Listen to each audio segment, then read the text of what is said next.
Right. My name is Rich Schmidt. I'm here with Sam Cole-Johnson. It's March 24th, 2022. We're at the Nicholson Library at Linfield University. Thank you so much for joining us today, Sam. Thanks for having me. First question to get us rolling is why wine? I don't actually think it had to be wine. My family has always cooked. There's been wine, although as well as beer and cocktails and everything else, it was just something that was around while we were cooking, but we were always spending so much time in the kitchen. And in high school, I was really into baking. And I decided that I wanted to graduate from high school and go to culinary school. But my dad was not a huge fan of that plan. And he said, there's no way, like you can do that on your own if you want. But if you go to business school, then I'll help you pay for it. And I didn't know exactly what I wanted to do after graduating from higher education. And so I said, okay, well, I guess I don't know and I don't want to be in debt, and so I'll go to business school. But I was writing this because someone sent me interview questions the other day, and I was writing back to him and I thought,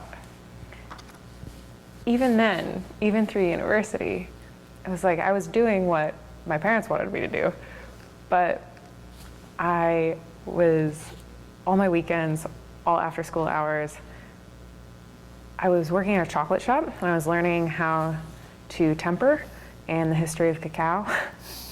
And then after that, I left that for a position where I was waiting tables at a brewery, but I got to know what the brewing process looked like and what different types of beer looked like. And I quit that job because I went and joined the Worldwide Organization for Organic Farming. And I did an internship at a vineyard in Bordeaux, and then one at a dairy in Switzerland, and then on a vegetable farm in Italy. And so I finished university with my degree in operations management and went into finance for a natural foods company, but it really doesn't matter because you're still behind a desk all the time.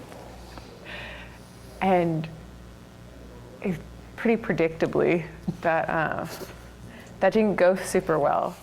And it was within the first week I knew I hated that job. And within 8 months, my grandma lives in Olympia, and she'd come down and we'd go wine tasting.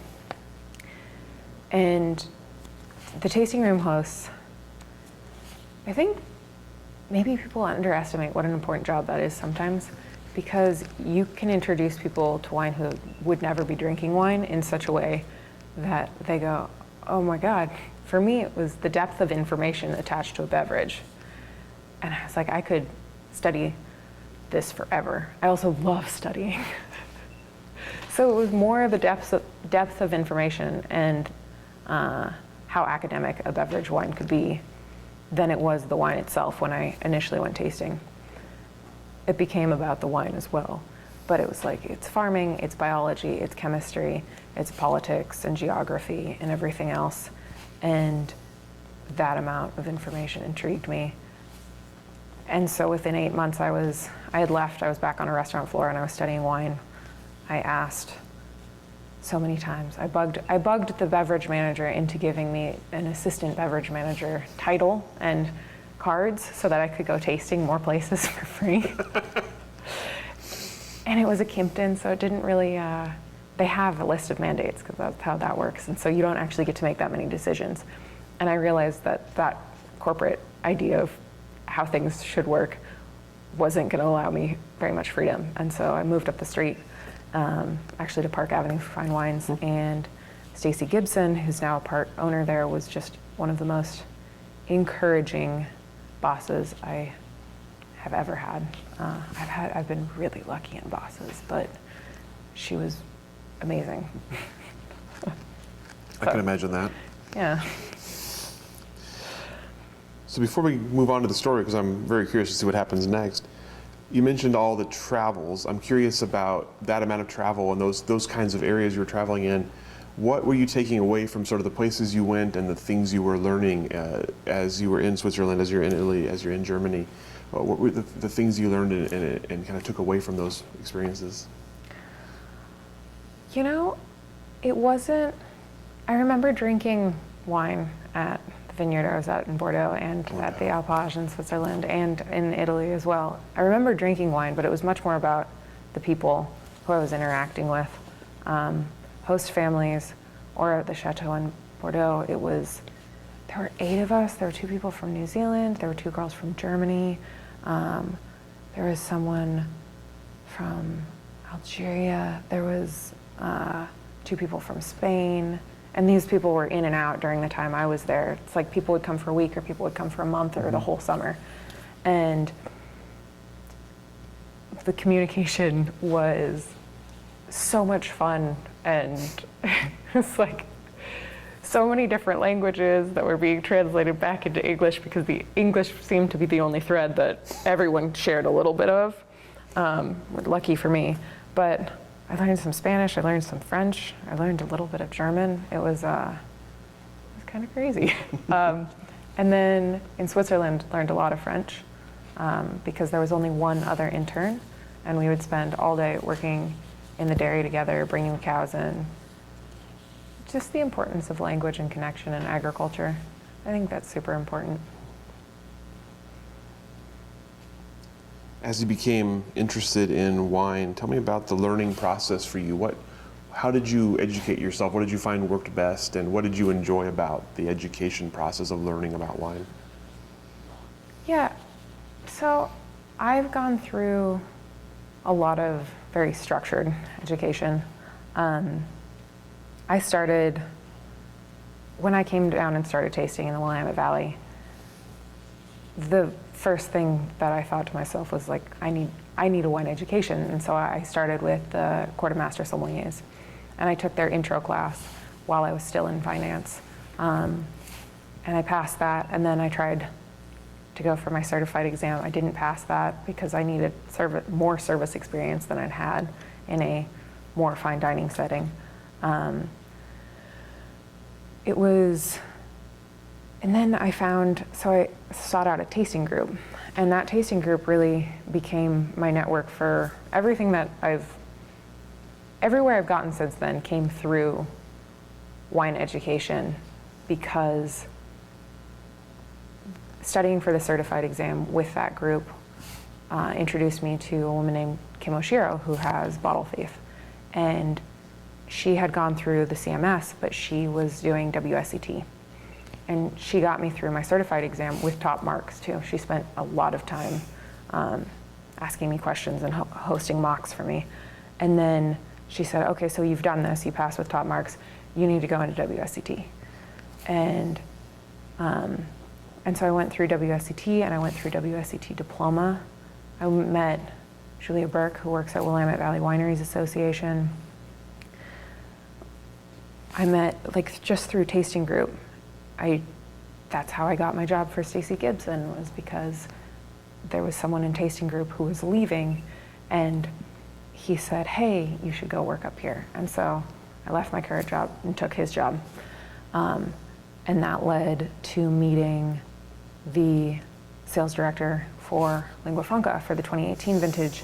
And he called me and said, hey, we have an opening, because I'd applied with them and I hadn't quite made the cut, but someone dropped out, and he said, you gotta come work production, which then in 2019 led to me being able to pitch a harvest journal for Jancis Robinson and say, hey, you haven't done this for 11 years. Last time you did it was when Richard Hemming wrote a harvest journal, and I worked harvest last year, and I'd really like to write a harvest journal for you this year. So still going through diploma. This was an education question. You can take it wherever you want to go with it. It also, I think when you get further into wine education, it becomes as much about being able to educate others and help others understand and love wine as it does educating yourself. But they're simultaneous, and teaching someone else will reinforce your own knowledge, and all that jazz. And so if you love learning, also even someone who's just new to wine will bring a perspective that you've never thought about. And they'll ask you a question that goes, oh, like that has nothing that would be traditionally related to the industry, so I've never considered how it impacts it, but actually it does. I think that part's super important.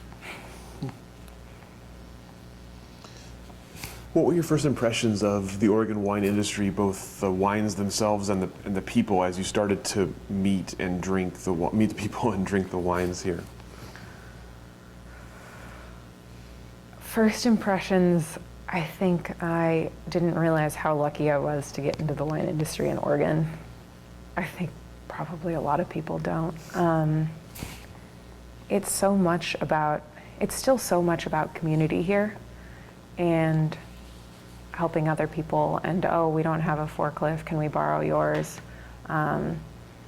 Hey, can we do a tonnage exchange, and I'll take a ton of your grapes, you take a ton of my grapes, and we'll do like side-by-side bottlings, or that'll be for the staff, and we'll get to compare different winemaking techniques. And I was tasting Oregon wine and going, oh yeah, like this is great quality Pinot, but the world of wine, because this is the shortcoming of wine education, is you want to get the whole world, right? And you go, oh, okay, so I want Sangiovese, I want Nebbiolo, I want a Chenin Blanc, and I want it from all over the world. And that seems more exciting than the place you're actually in. But in reality, if you went back, the producers that you get to see are oftentimes more exciting in the region because they're developing and they're finding their style, and you can talk to them and you can understand their philosophy and you can understand what their vineyard's like and what they're doing in the vineyard, and you go ahead and ask them questions because you're on the ground. And I took advantage of it, but I didn't take as much advantage of it as I could have. Now, obviously, I get to do that a lot. But I don't think I realized how lucky I was. Initial impressions were Oregon wine is great, and I'm really excited about Barolo. And now I love Barolo, but Oregon wine is super exciting, and diversity is increasing, quality is still super high. Price is going up, but I think it should. The quality of farming is still, I think more than anything, the quality of farming is really good here, and people care, and it's on such a small scale that your winemaker is a lot of times spending a couple days out in the vineyard pruning and then going back in, and as you scale, you just don't see that as much, and there becomes a divorce between the winery and the vineyard, and that is one of my least favorite things. So, I'm curious, as you started to get the informal wine education, as you started to again the kind of the meeting people and starting to work in the industry, how was it similar and how was it different to your formal wine education? What was expected that happened, and then what was sort of unexpected about actually being in a wine region and starting to learn it from the inside? There's so much of a difference between, I was with Deanna from Ahivoy this morning, and we were talking about technical education versus classroom education and how important they both are, but how classroom education leaves a lot to be desired. 4-year degrees aren't for everyone. You can get out of a 4-year degree at UC Davis and not know what a pump looks like. So going into production, and I knew that because I'd read WSET textbooks and I thought, these are really great, but man, they're dry. And so that was the whole push to write a harvest journal, was I thought it was dry, and I had the opportunity to go work in a winery. I wasn't far in my career, I wasn't giving anything up.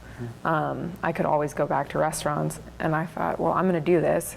I'm gonna see the richness of the lived experience, and then I'm going to document it for other people so they know what actually working in a winery would look like. So that's on the production end, but more and more, I think that we can read about pest and disease management, and people overlook viticulture way too much in formal education. It's about geography. We can name soils, you can name grape varieties, but people aren't looking as much at the way people farm. And that's super important, and the people who farm, and who is picking, who's your predominant labor force. Is it mechanized or is it handwork? And the education of the labor force and how they're treated. So the further you get away from textbooks and into informal education, the more you realize that everything's linked to a human being. I want to ask about your harvest journal, but I have one question before we get to that. Your first harvest experience the year before, the lingua franca, tell me about that. What was it like doing a harvest for the first time? It was the most fun I've ever had in my life. Oh goodness, I still keep in contact with everyone except for one person from that harvest. We were a small team. Lingua franca has grown a lot since I worked for them, but it was their cellar master now, Joe, and then a guy who is the cellar master at René Rostang now. His name is Antoine. Sid, I have no idea where he ended up. Adam, who was a sommelier at Purple and now is at K Vintners, and I'm sure I'm forgetting someone and I don't. Joe, Sid, Adam, Antoine, and I. No, that was it. And it was a small team. It was 2018, so honestly it was pretty easy vintage. It was pretty light. Fruit came in really clean. Everybody's gone, oh man, harvest is so hard in 2018. I was like, this is the best. It's like summer camp. We get to all hang out together. We get to make wine. We have dinners. And then I worked harvest in 2019 too, and it was like, oh, I understand. It's harder some years. But that initial vintage was, I've worked 5 now, and that initial vintage was still the most fun, the best connections, best food, like the most camaraderie, and friends that I speak to at least every 2 weeks. If I hadn't worked my initial vintage for lingua franca, I don't know if I'd have continued in production, and if I didn't continue in production, I'd never have started writing for Jancis. So, really lucky in that. I've talked to a lot of people who did not have that much fun their first vintage. Luck of the draw sometimes. Oh yeah, that one was really good. Very lucky. When it came to the work itself, when there was actually work to be done, what were your reactions to the work? Obviously, it's kind of monotonous, it's kind of repetitive, but you enjoyed it. Oh, it's monotonous and repetitive if you're at a winery that approaches it that way, or that is at such a scale that you're given one job. But when you're at a winery that was the size the lingua franca was in 2018, you are given a number of jobs. It's like you can be up in the lab, you can be monitoring white wine fermentations, you can be doing pump overs or punch downs, and for someone who is going in completely fresh, it was so much information. And Joe, the cellar master, was so patient. He's such a good teacher. His wife is in education, and I think that's part of it. Is Molly talks to him, and then he is like a good teacher because of his closeness to her, maybe. But so patient. All my questions were answered, and I have so many questions. You saw before the interview. I want to know what everybody's doing at all times and why they're doing it. So it's just constant, like, why? And at times it would be like, we have to wait till the end of the day and then we'll get into this. But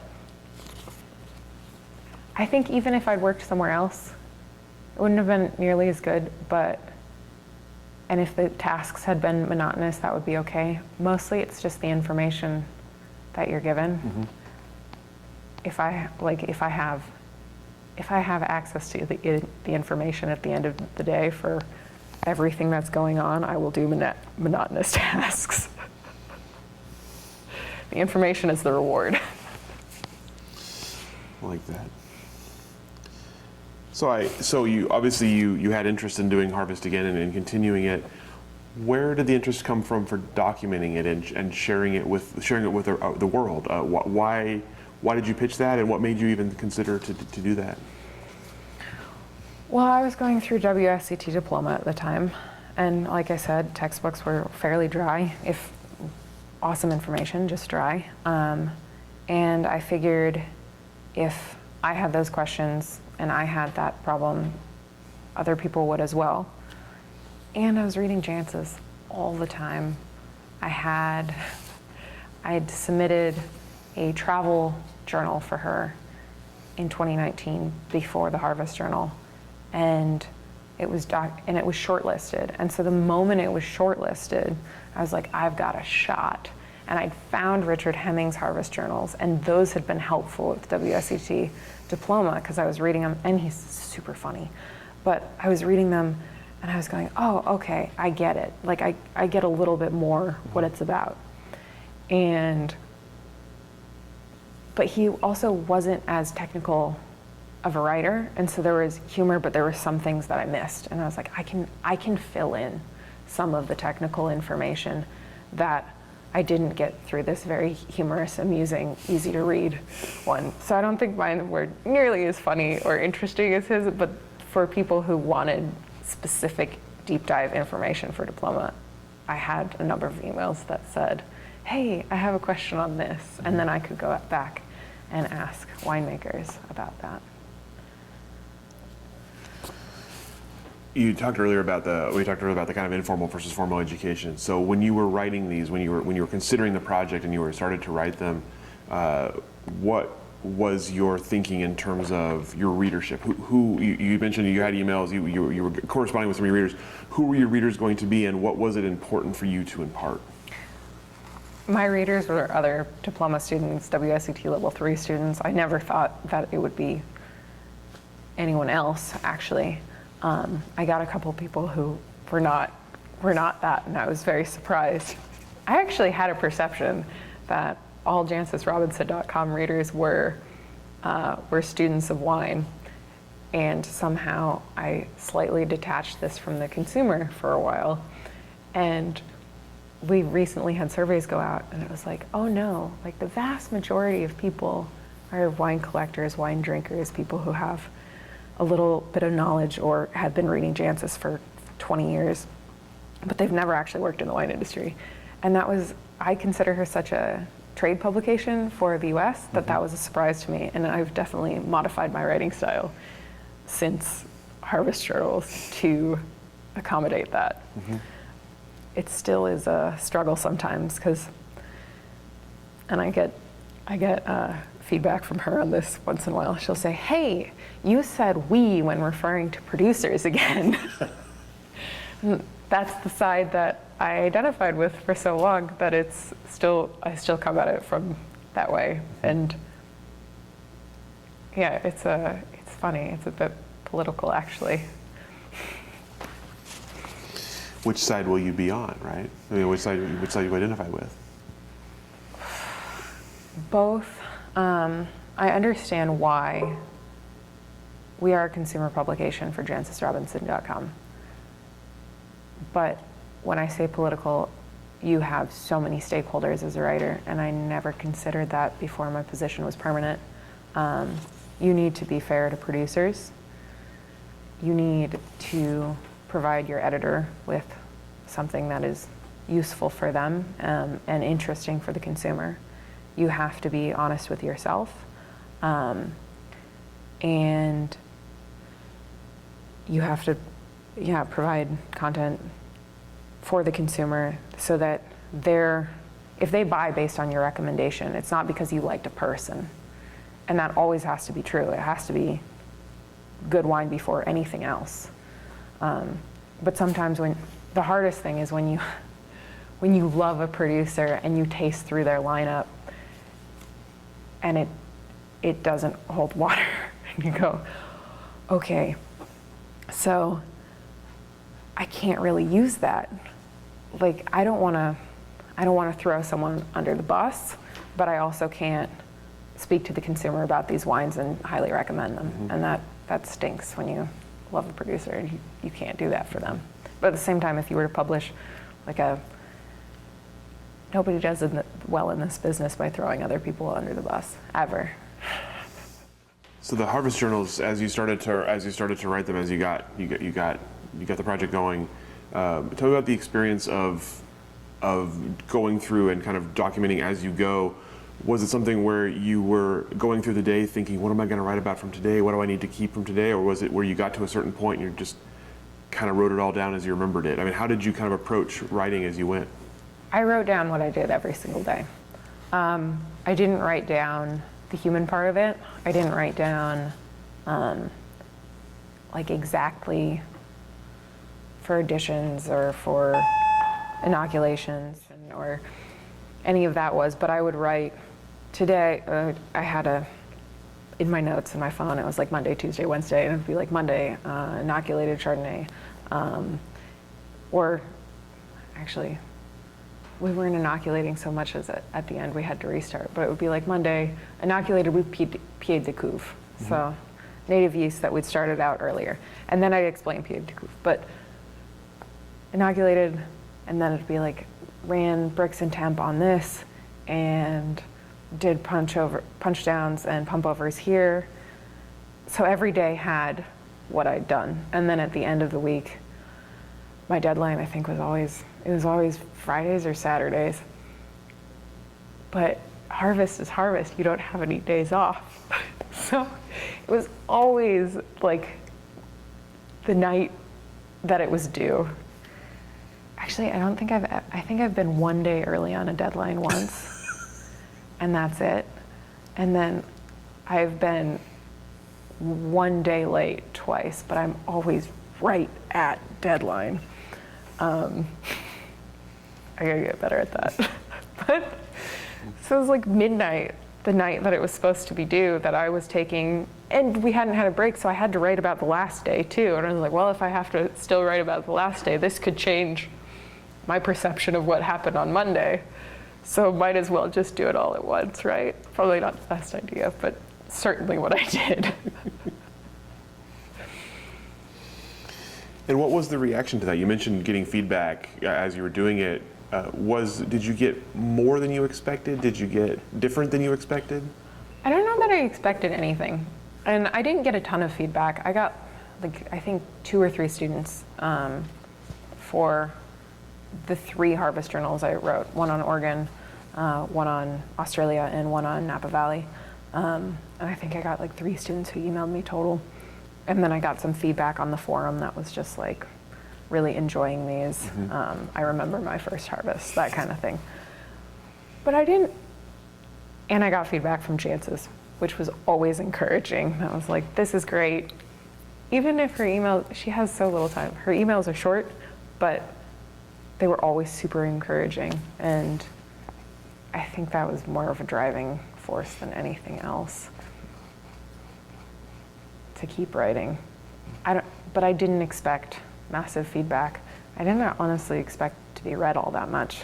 I expected people would find me not when I was published, but later when they were looking something up mm-hmm. for a technical spec or for an example. So you mentioned that this Oregon one was the first of the harvest journals to come. So when you finished Harvest in 2019, what were you thinking about coming next? What was your plan for the future at that point?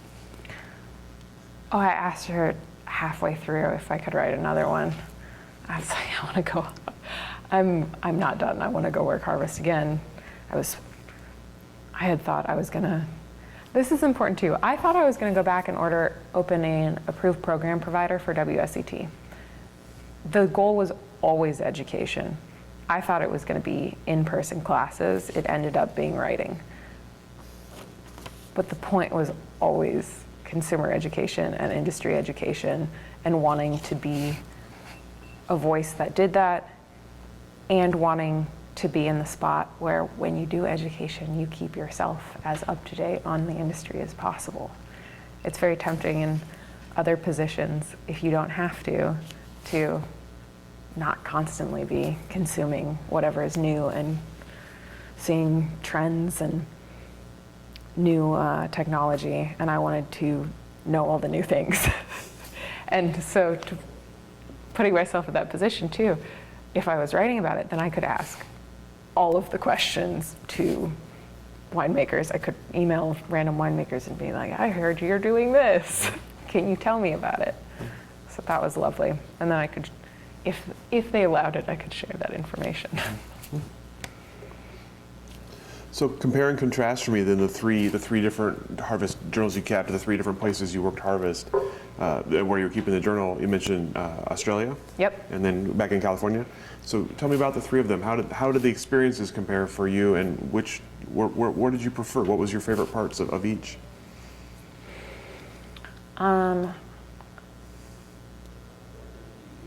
Oregon was the most fun and the most intimate and the most friendly community.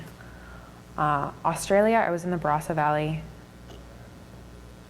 There are producers there that look outside of Barossa, but it's quite an insular community, and people are often looking in, tasting their own wines against other wines in the region.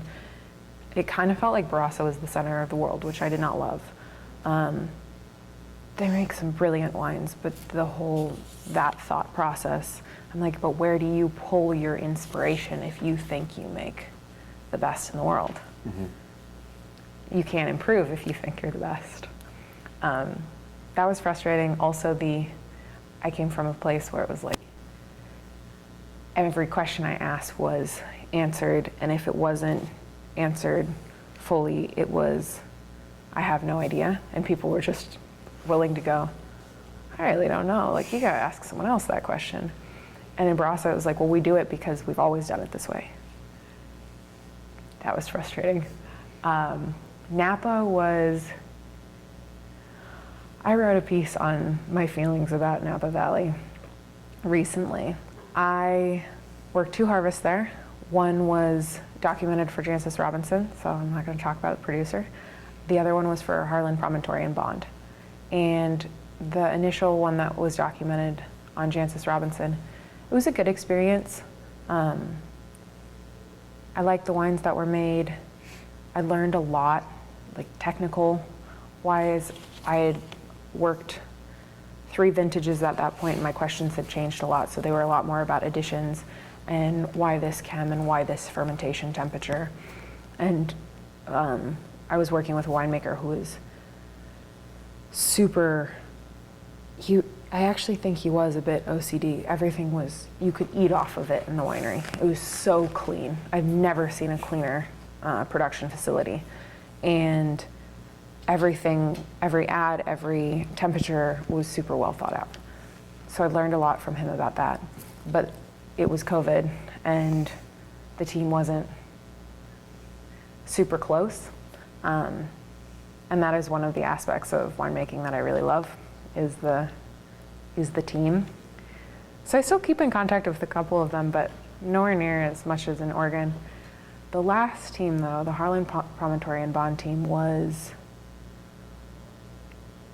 it's like my first harvest with Lingua Franca was amazing, and my last harvest for now. We'll see if there's another one in the future, but it's not looking like anything immediate on the horizon. It's kind of a conflict of interest to work for someone at this point. That was,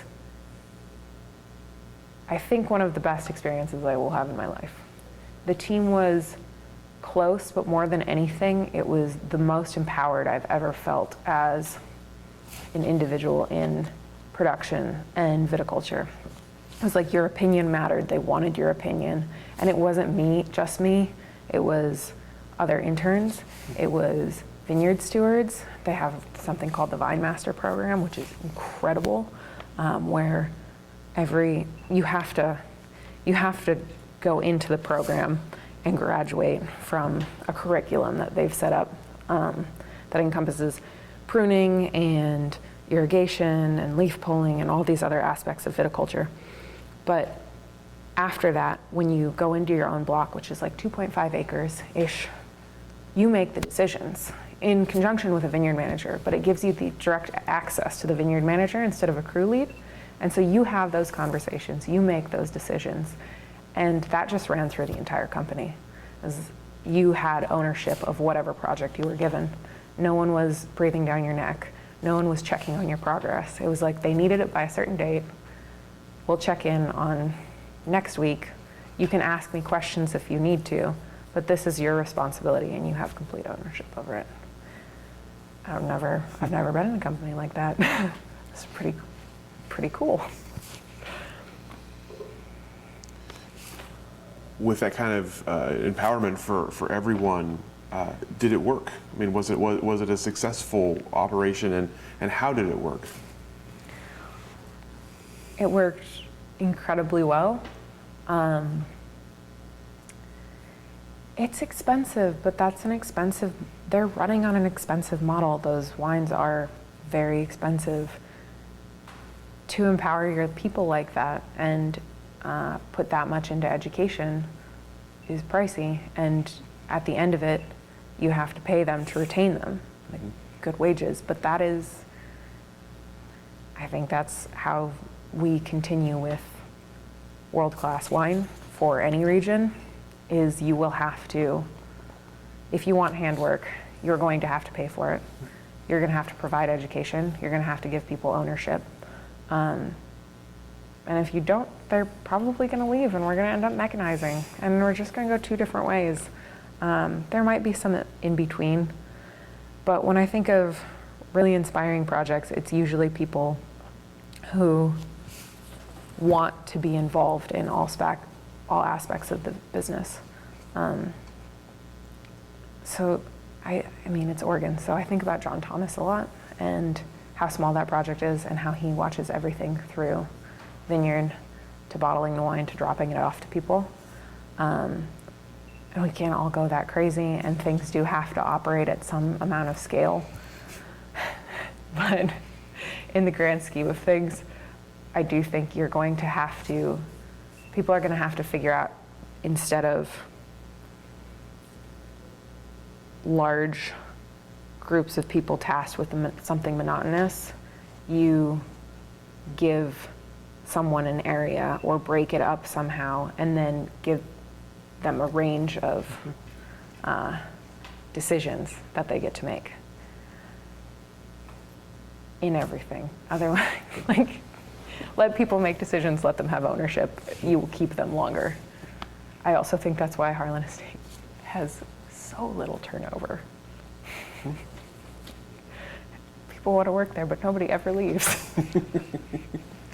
Never any place to be hired, right? Yeah, that makes sense. Makes sense.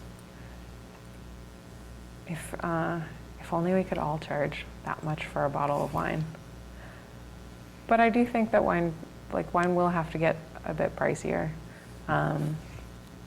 unless you want to mechanize everything, and that's fine for a daily drinker. But when you get to making wine on massive scales and having it all have to be the same pH, and you take a mechanical harvester through, fill a 10-ton tank, ferment it, put it in, monitoring the whole time, sugar levels and pH, and of course all of that, but then targeting certain numbers.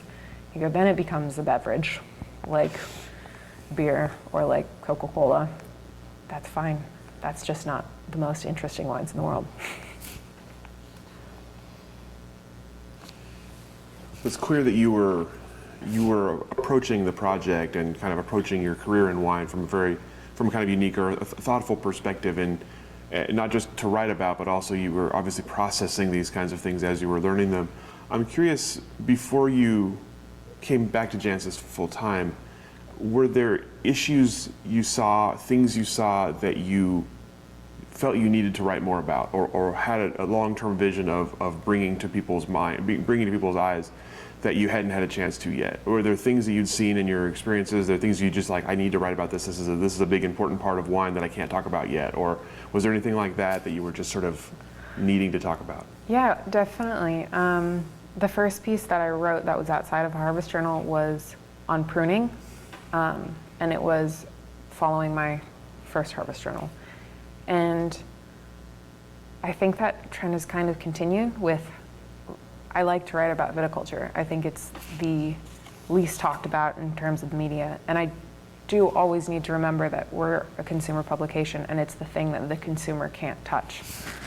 They go to a winery to go tasting, they're shown the tank room. So few people take people out to the vineyard and say, hey, this is our vineyard, this is how we prune, because it's harder to link it back to the glass and say, you can say, oh, hey, we fermented in oak, this tastes like oak. But it's very hard to say, hey, we pruned this way, it tastes like we pruned this way. Like, I can't tell the way someone pruned. You can kind of, at some point you go, oh, maybe this person cropped really heavy, or maybe this tastes really high quality. It was probably they probably cropped lower, or in balance with what they wanted to achieve. But it is the hardest thing to put back in the glass and then tell the consumer about. So it's the thing that's least covered, but I think it's super important. And it's very much linked to labor and the labor shortage that we're currently experiencing, and treating your people well. So.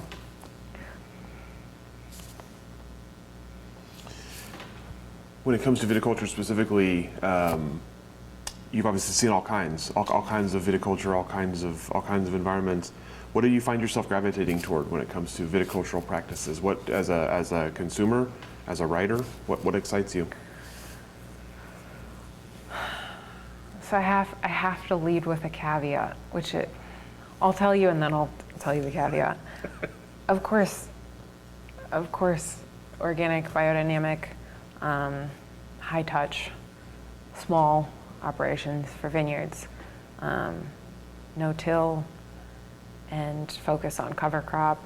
Love seeing animals brought into the vineyard. I love it when you walk in and you're like, oh, this is a whole little ecosystem. The caveat is the consumer doesn't see that, and that's not how we treat the rest of our food system.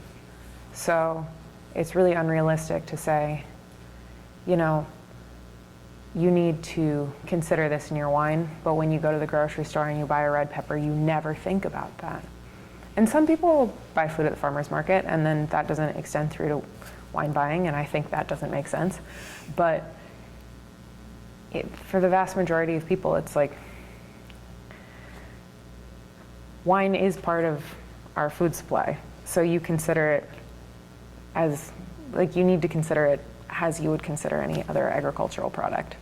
And so if those decisions aren't worrying to you, then I wouldn't be overly concerned about it in wine. For me, yeah, of course, I love highlighting people who work organically or biodynamically. I love highlighting people who take care of their people, have full-time vineyard teams.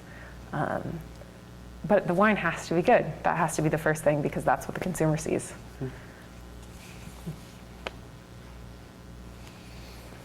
So you recently got hired back at Jancis Robinson. Congratulations, by the way. Thank you. Tell me about how that came about, and about new responsibilities, or your current responsibilities now that you're back full time.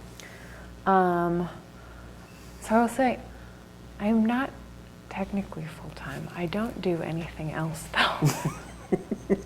I'm still structured as a freelance employee. But I do write twice a week, which is, when you consider all the interviews and background research and emails that need to be sent, that is a full-time job. So, and once in a while I'll teach things, or mostly teach things, and I study for MW. But other than that, that is what I do. How that happened. So I had been contributing regularly since 2019, and I think Jancis was acquired by Recurrent, and Recurrent is a larger parent company. They also own Savour, Field and Stream, other publications. So there was an influx of cash. They want to target the American market. We didn't have anyone full-time in the US. And immediate coverage, you go, well, West Coast, because yes, we have wine on the East Coast, we have wine in the middle of the country, but we need someone. This is where things get exported. If you're looking at a global publication, you want people in California, Oregon, and Washington. One person, Elaine does a stellar job, but even they can't cover the entire West Coast really adequately if they're working full time. And they also educate and do interviews and moderate. So that was not gonna happen. So they needed help. Elaine was brought on as full-time for US executive editor, but mostly covers California. And then it was Oregon and Washington and needing coverage. And so Jancis knew, I had always been fairly forward. When she asked me what I wanted to do, I was like, well, eventually I'd like to work for you. So this was my goal from the outset. I told her that. I think she enjoyed that, and the fact that I was very loyal to the site and to, it's like the Oxford Companion to Wine and the World Atlas of Wine are your most referenced materials if you're a wine student. So that was what I wanted to be a part of. And I think she chooses her writers carefully and more, I think this is her as a person too. You have to be empathetic and professional. You also have to want more than the top story. We're not usually first to stories. Like, we don't publish, Wine Spectator is awesome if you want news. We don't generally publish the news. We'll come out 2 weeks later with a story that has 10 different interviews considering a bunch of perspectives on the subject. It's much more of a deep dive and academically based. And I enjoyed that. As far as new responsibilities, since I was brought on as Pacific Northwest specialist, it's just a lot more writing. Prior, I was writing once every couple weeks when I was in production for Harlan Promontory and Bond last vintage, and harvest journals were every week or every other week, but for 3 months. And now it's twice a week, every week. Or this week, it'll only be once that I send her material this week. I might scale back a little bit as I approach MW exam, but for the most part, twice a week, every week. And there aren't many contributors who are putting as much content forward as I am, and most contributors have another job as well. So I will be covering once in a while regions that are not my specialty. Yeah, so I'm excited for the opportunity to do that too. Wines of the Week, I also get to participate in Wines of the Week, which is one of my favorite because I get to go outside of Oregon and I get to talk to producers in Spain, and Loire Valley are the two that I've done so far. But then I'll keep moving around the world and I get to talk to other winemakers as well as Oregon. Sometimes what they're doing is incredible. I talked to Mireia, this Wine of the Week will come out tomorrow, but I talked to Mireia at Alta Alela, and her family makes cava, and they have for a while. They started organic. Cava has to be organic at Reserva level or higher as of 3 years from now. So everybody who hasn't converted is in the conversion process if they want to make high level wine. But it's just things like that, or the fact that she took the 5 mother plants and then she crossed them with a lab in Switzerland with disease-resistant varieties and is growing a small vineyard from seed. And you think about that, and then you come back and you visit producers in Oregon, and you go, if you want to talk to someone about that, like I know someone else who could.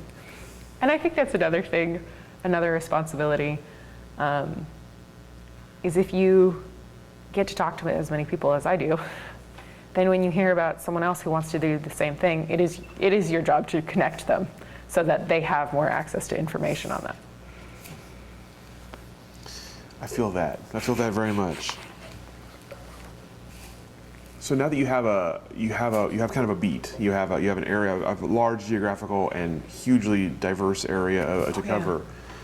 Tell me about stories then. Are they mostly coming to you? Are they mostly being directed? Are you being directed to do things? Are you mostly coming up with stories on your own?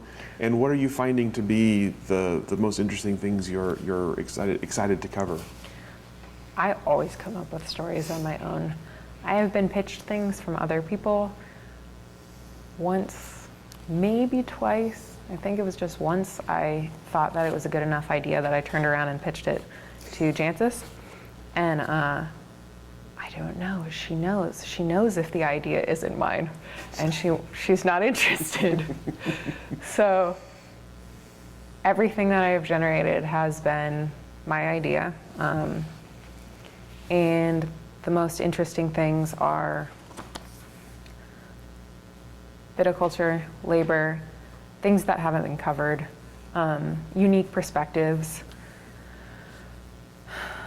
So it's like for Wines of the Week, it's one thing, it's a profile on someone.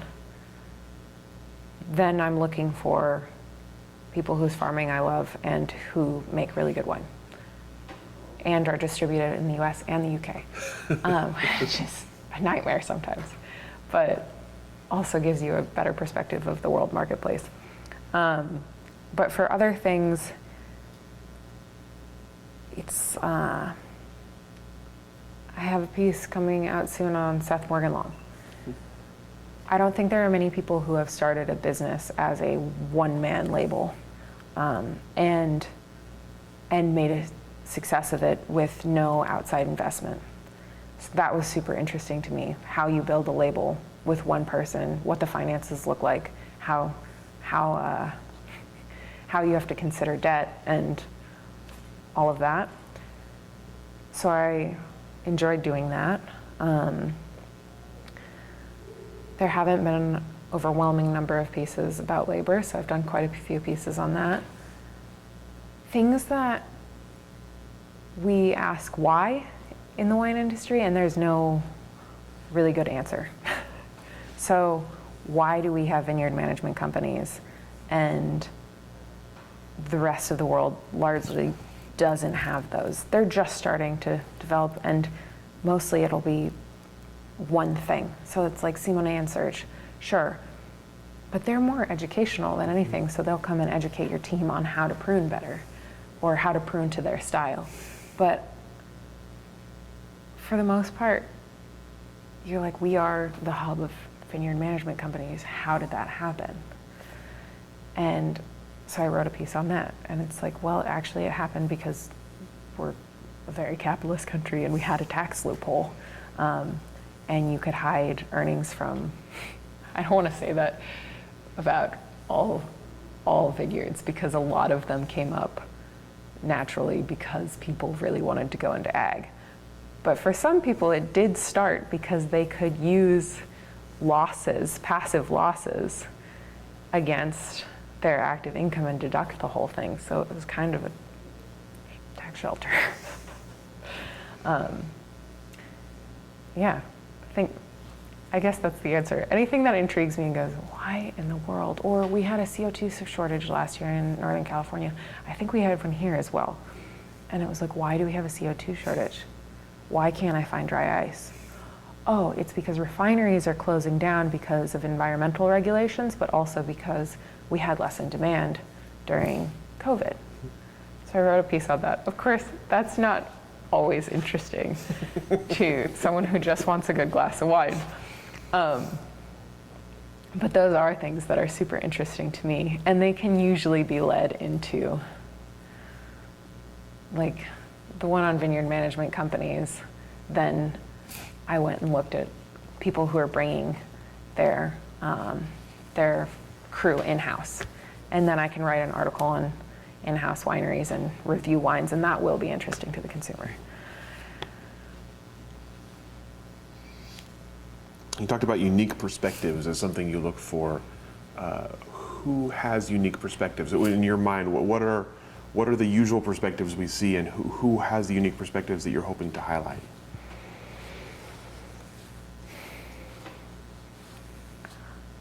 I mean, I've mentioned some of the people. It's hard because it'll be someone I go and interview and they'll say something that I would never have considered.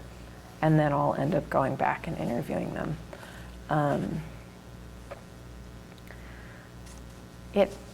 I think it does happen more when talking to people who are intimately involved in viticulture, because we study that less in textbooks. At least if you started from a consumer standpoint, which I did, and you're working your way back, this is the thing you see least. So you don't know that legumes are harnessing nitrogen. To me, that's interesting enough to write. You go, okay, well, cover crop. Like, what kind of cover crop do I need for if I have this soil deficiency? And that will impact your fruit enough that then when it goes into the winery, you've changed your yeast assimilable nitrogen levels. That kind of thing, and then you don't need DAP, or you don't need yeast holes or nutrition or as much. Maybe you still need or fermento, maybe you still need a little bit. But if you go through the whole process and you go, okay, well, this year we needed this much, so next year we're gonna plant legumes. That kind of mentality makes me wanna go interview someone more.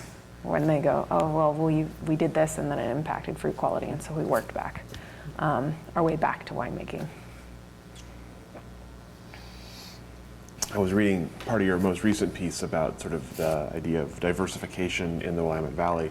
Obviously, it's something that's been a big topic that we've heard about ourselves in the interviews we've done over the years. Pinot Noir has been the thing for so long. What's next? So I'm curious your perspective on that, and the perspective of the people you spoke with. Where does Pinot Noir stand now to you as Oregon's sort of premier wine grape, and what is coming next from your perspective? I love Pinot Noir. I hope that it is always planted in this valley. But I think the fact that we are now at 70% Pinot Noir plantings is a bit much. I think we've planted it in places that aren't ideally suited, and that could do better with a different variety. I think that consumer tastes are changing and people are more open to that. So what's next? I don't know. If you want to look at the Golden Cluster portfolio, it's like Semillon could be next. If you want to look at limited edition, they've got Mencia and Chenin Blanc and Gruner. If David Hill has... This was really interesting. I don't know if it is what's next, or if it's let's go back and see what we did previously that maybe didn't work at the time, but now our temperature has gone up enough and we have enough heat during the growing season that we can go back and plant some of these things we didn't previously think we could. Because the Irie, I was talking to Jason, the Irie didn't start as Pinot Noir. It started as cool climate varieties. And so there were a ton of things planted. They didn't get rid of those. They kept, like, Jason's still planting new things. Mm-hmm. But people took his father's success with Pinot Noir and just ran with it and just planted Pinot Noir. And this has benefited us a ton because we've become known for world-class Pinot. And I've talked to some vineyard managers who are like, no, it should be 70% 99% Pinot Noir. You don't get the level of quality if you don't specialize. And I think that's a great argument, but we know how to make Pinot Noir to world-class quality now. And you will have entry-level Pinot Noir even if you scaled back to 60, 50% of the valley instead of 70. And you'll have more drinking options, and I think it's really important to cultivate.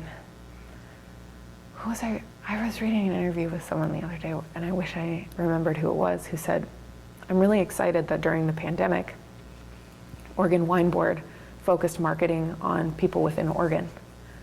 And we started selling more wine to Oregonians instead of out of state, because we don't make enough wine to scale. And that's interesting to me, but if you're going to please all the palates in Oregon, or even give someone a white or a sparkling, a white and a red, and a sweet for dinner for different pairings, then you have to do different things. And I do think at this point, if you go tasting at 3 wineries in one day, and someone pours you something that's not Pinot Noir, it is exciting because you've had a lot of Pinot Noir that day. So even if every winery was doing one thing that was outside Pinot Noir, Chardonnay, and Pinot Gris, you'd see way more diversity in this valley. And I think you would have demand for it too. Maybe not on the international marketplace, but in the community marketplace. So in terms of your writing, as you're looking ahead, rest of this year upcoming, what are some of the other things you're looking forward to exploring more, and what are some of the stories you're looking forward to telling? So, I have 2 answers. I have some things that I think need to be done. I need to do sub-AVA profiles. The first one, I was really ambitious. I decided to start with Dundee Hills because I was like, oh, the most historic growing region in the Willamette Valley. And now I have that due on April 12th. So I just did an all call for wine. I'm like, oh my God, there's so much to explore in this sub-AVA though. So I look forward to tasting all the wines for that. And then I'll go back through the TTB and see what it was initially proposed on and contact some of the people who helped found that sub-AVA. But in terms of what I'm excited about, beyond tasting wine and talking about sub-AVAs that are pretty well established, new perspectives, people who lift up their team, cooperative wineries, custom crush facilities. I'd love to do a piece on custom crush. I think it is the only way that new labels, if they don't have much money behind them, get started. I still haven't found someone who started a label out of custom crush though, and like had started growing a little plot first and then taken their fruit to custom crush. Just trying to find someone.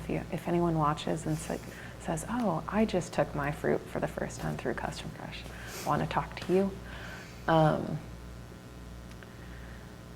And I'm excited to see more people write on viticulture because it's starting to happen. I'm not the only one who thought, oh, that doesn't get covered enough. There's so many people who've thought that in the last couple of years and are now covering viticulture.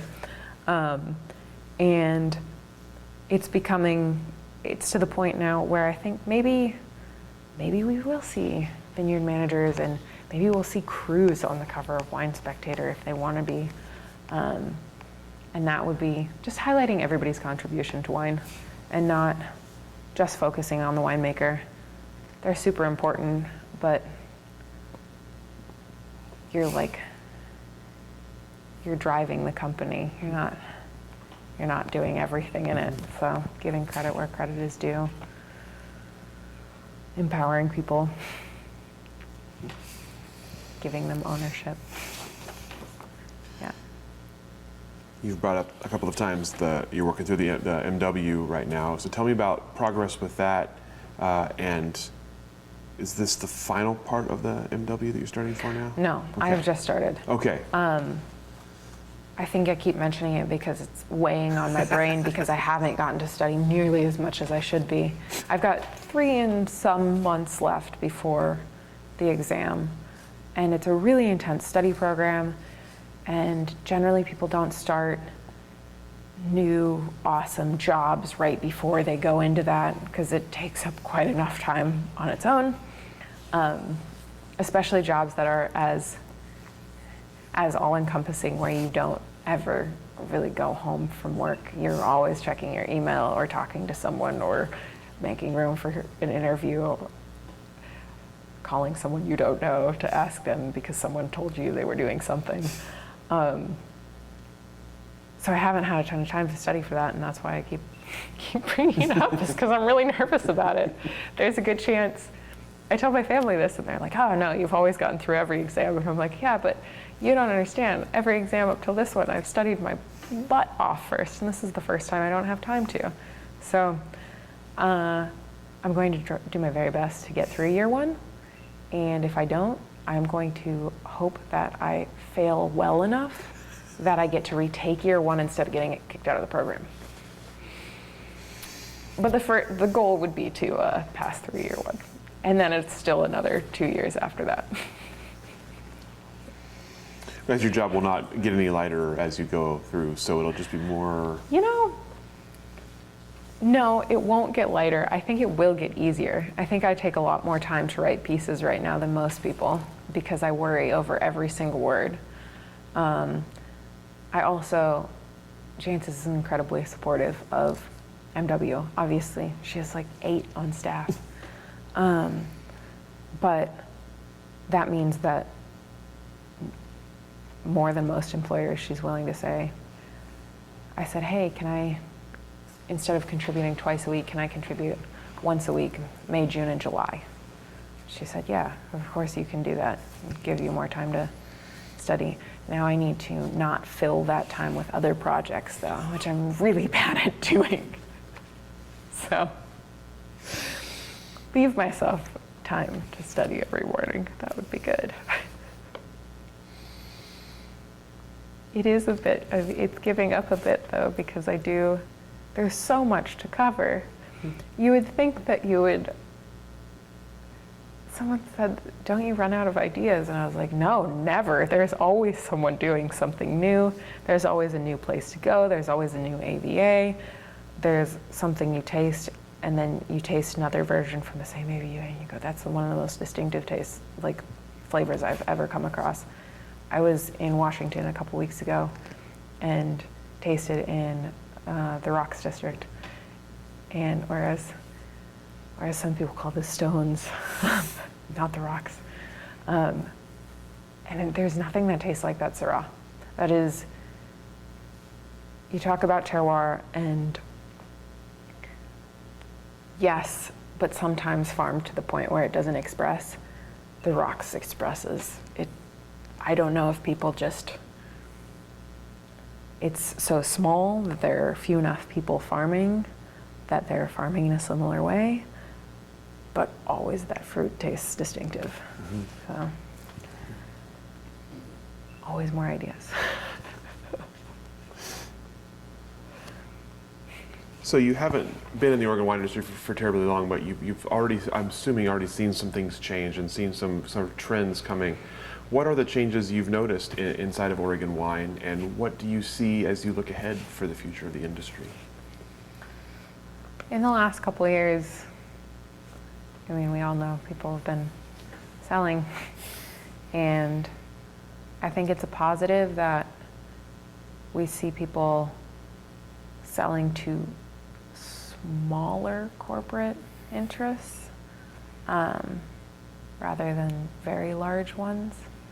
But you said earlier, Jackson Family, although I think they do an incredible job on retaining teams and giving people benefits and implementing environmental sustainability to a point that a winery didn't have the budget for beforehand.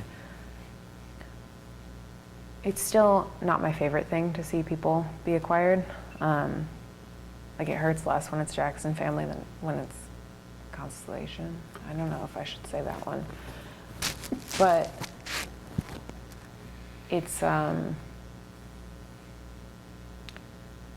hoping that people hold on to ownership and pass it to the next generation again. It just seems that the larger people get, a lot of the time, or the more corporate, then your stakeholder is your investor instead of your employee. And if we do start to see more corporate, I hope that they consider the employee as the stakeholder as well as the investor.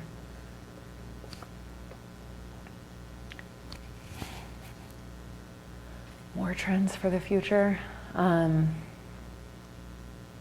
think we'll see a couple more custom crush facilities pretty soon. I think there's room for it. I think the price of land will continue to go up. I need to buy a house. I hope it doesn't get too high. What else? I love Napa, but I hope we don't get as corporate as Napa has, to the point where it's hard for people to hold on to their interests even when they want to keep them. It's one thing when people want to sell, but when people feel pressured into selling because the market will give them more than they will ever make in their lifetime, or like for 10 generations, that hurts a bit. Like, I think we undervalue our food system, including wine, quite a bit, and we're not willing to pay people the real cost for what they do. And then I don't know what it is when things aren't in a corporate portfolio where they do better, but I guess it would be marketing. Like, maybe we'll see more marketing that is focused on more smaller brands rather than large brands. That would be good. I think that's necessary. There are some really good PR companies here.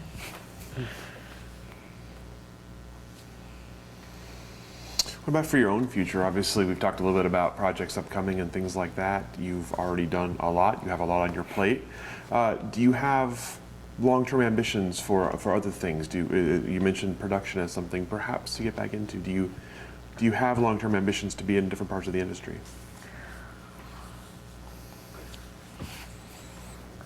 You know, I had so many ambitions. This is like an end goal for a lot of people. I love working for Jancis. I love writing. I think for the future, I would like to learn how to balance my life a bit better, and to take weekends once in a while, which is entirely me not being able to manage my own work schedule and needing to learn how to do it. In terms of production, yeah, I have so many ideas for businesses that I think this valley needs, that this country needs, that would be beneficial to wine and humans, but I do have a lot to do at the moment, and I'm focused on producing good content, gaining wider readership, inspiring people to focus on farming as well as winemaking, and to value people. And I hope that I can shine a light on those types of projects, and encourage people to drink those. And maybe you pay more for those bottles, and then you drink beer or cocktails for the rest of the week, and you drink wine 2 days a week. And we hear this constantly. It's like people are freaking out because it's like, oh, wine is decreasing in market share and we're losing ground to seltzer. Maybe that's not the most terrible thing if people are drinking at a higher price point, and that enables people to pay their workers more and they charge more per bottle, they pay people more, they focus on farming more, they get to maybe have less inputs, less fertilizers. They don't have to crop as heavy. They can have balanced farming ecosystem and happy employees. And seltzer can be made cheaply because it's sparkling water with alcohol. It's like, it's not nearly as expensive to produce as wine is. Does that answer your question? What was your question? I've forgotten. It's a great question. What was my question? Your future ambition. Yeah, okay, so I'd like to keep writing for now. Eventually, maybe I have like a 2-acre vineyard that I get to do the handwork on sometimes. I don't know. I don't know if that'll ever be as possible. I also have this ambition of partnering with someone to buy a warehouse and then buy wine in barrel, not bulk wine, like really good quality wine that has never been put in bottle but might be an older vintage, and then having like a delivery system like the milkman would, where you have a bottling line and a sanitation line, and you have these barrels, they're bottled, they're dropped off to people's homes, the bottles are recollected, go back to the facility, and there's another bottling run that happens. That would be cool. It'll only serve a community. It's not something, I think it would be scalable, but I wouldn't want to scale it, and I also don't think I'm the person to implement it. Or an app. I'd love to work with someone who does app design this isn't even wine related, it's like food related. We live in McMinnville. There's a lot of food grown down here. Farmers market in Portland going year round. We only have a seasonal farmers market down here.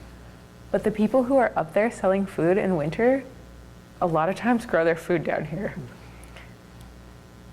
So that, I'm like, okay, so how do we make it worth your while? If people aren't gonna come to the farmers market, can we do CSAs? CSAs don't run in the winter down here. CSFs, which are community supported fisheries, and connecting people to food source and local farms, local fisheries, local dairies. It'd be really cool to have all that on an app and give you the convenience of Amazon. God, I hate that company. Give you the convenience of Amazon, but while supporting local producers directly and supporting your community and putting money back into it. No shortage of ideas for that either. Oh no, I like so it. many ideas. So little time. I think for now, I just write and teach when I have time to do that. And study. And study. All about education. That's the good stuff for myself and for other people. So the last question for you. You have as we talked about, kind of a unique perspective, one that's very similar to ours in terms of talking to lots of people, doing lots of interesting things. And I think you have an interesting answer to this question. So tell me about, from your perspective, what the role of wine is in society, what role it plays in society, and if you see that changing in the future. I think wine has two roles. I think for the average consumer, it's like, okay, it's a luxury item in some ways, but it can be a luxury item at like $12, and that it just makes you feel like the end of your day is a sigh out of relief and you get to drink something delicious. And I think that's the place, whether that be from like $10 to $60, where people's threshold is for daily drinker, but I love that, and the pairing with food and something to end your day with. The other spot it occupies very much is in a luxury good and a status symbol. And no, I don't love that, but I think that is that price point and that symbology is what drives the whole industry up. If you can charge $500 for a bottle, that means your neighbor 2 doors over can probably charge $125. And if you can get that price, then, and someone can afford to pay that price, then that will allow you to continue producing bottles too at $30. I think that the way the Willamette Valley prices is insane and is just starting to get to the point where you're actually charging enough to give you, if we look at 2020 was disastrous, but it wouldn't have been quite as disastrous, and I may not taste quite as many smoky wines if people had had padding. But the fact is that most people are priced so low that they have no padding to weather any kind of disaster. Napa, you go down, if you taste 2020 in Napa, it's usually pretty, I was talking to Elaine about this the other day, it's usually pretty decent because people aren't making spoke wine because they can charge enough for their regular wine that they have a bit of padding. They don't have to put something in the bottle. Now, then you get into like pricing, and if we're making something unaffordable,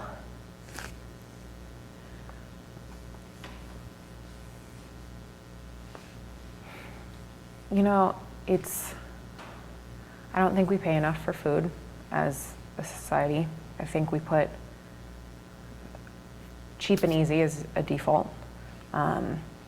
We don't pay attention to where our clothes come from nearly enough. We don't pay attention to where our food comes from nearly enough.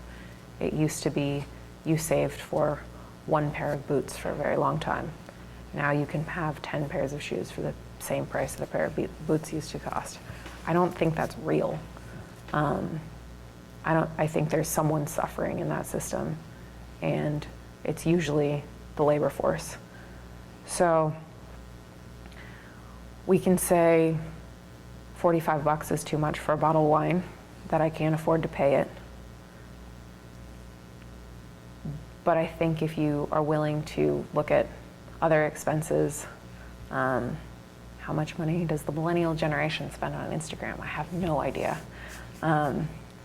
On things that you don't really need as much as you need food and clothes and like the necessities in life, and be willing to pay more for good quality things and say, okay, well, I'll pay more for this good quality thing because I know that it warrants the cost.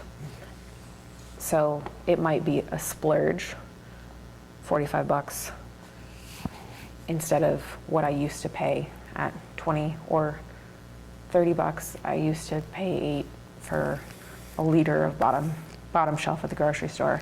But I think that's the way that we will have to go. We'll have to become a bit less price conscious on that end and be willing to supplement with things like beer, cocktails, seltzer. I'm not mad at the seltzer people. They can make it so that we can charge more for wine so that people have other things to drink and can pay a bit more for wine when they're paying for cheaper seltzer on a daily basis. I do want wine to be still be accessible to people that don't have a massive budget, but I think that comes with paying the entire workforce more, which means charging more for your bottle. So it's all kind of cyclical. That's a great answer. Thank you for that. I appreciate that. That's all the questions that I have for you. Is there anything that I didn't ask that I should have? Anything we didn't cover here today that we should have covered? I don't think so. Well, thank you, guys. Thank you very much for your time, for coming and joining us, sharing your perspectives with us, and we'll go ahead and let you off the hook. Awesome. Thank you so much.